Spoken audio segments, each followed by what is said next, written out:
ทดลองแล่นรถเมล์ด่วน BRT ในระยะ 2 เดือน เริ่มแต่วันที่ 8 พฤศจิกายน 2025 เป็นต้นไป อิงตามแจ้งการของเจ้าของนครหลวงเวียงจันทน์ฉบับเลขที่20เจ้าของนครหลวงเวียงจันทน์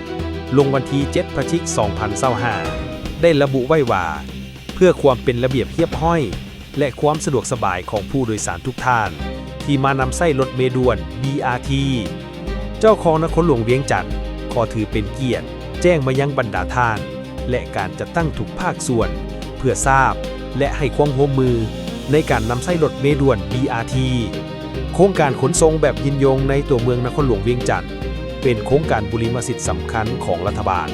ซึ่งแมนกระทรวงโยธาธิการและขนส่งร่วมกับองค์การปกครองนครหลวงเวียงจันทน์เป็นผู้จัดตั้งปฏิบัติ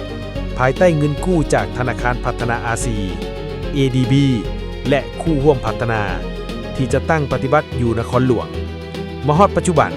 การก่อสร้างโครงการดังกล่าวโดยเฉพาะเส้นทางแล่นรถสถานีจอดรถรับส่งผู้โดยสารแม้นใกล้จะสำเร็จแล้วดังนั้นองค์การปกครองนครหลวงเวียงจันทน์ร่วมกับกระทรวงโยธาธิการและขนส่งและผู้ปฏิบัติโครงการจึงเห็นดีให้จัดตั้งการทดลองแล่นรถเมล์ด่วน BRT ในระยะ 2 เดือนเริ่มแต่วันที่ 8 พฤศจิกายน 2025 นี้เพื่อบริการผู้โดยสารโดยบ่เก็บค่าโดยสารตลอดระยะการแล่นทดลองพร้อมกันนั้นก็จะเพิ่มทางเลือกในการเดินทางหลายขึ้นและจะสามารถเชื่อมต่อกับหลายรูปแบบในการเดินทางในอนาคตได้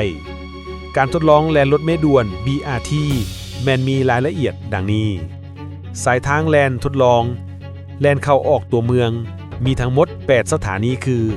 แต่สถานีวิวมอสถานีโรงเรียนกำพร้า SOS สถานีสูตร ICTC สถานีโพนพะเนาสถานีโพนเคงสถานีพิพิธภัณฑ์สุภานุวงศ์พิพิธภัณฑ์ปกส.สถานีโพนสะอาดสถานีสวนประตูไซด้านหน้ากระทรวงโยธาธิการและขนส่งแล่นเข้ามาและก็แล่นกลับออกไปเวลาในการแล่นให้บริการรถเมล์ไฟฟ้าจะติดป้ายว่าแล่นทดลองเริ่มแต่ 7 โมงเช้าหา 19 โมงแลงตามตารางเวลาที่ได้กำหนดไว้เฉพาะ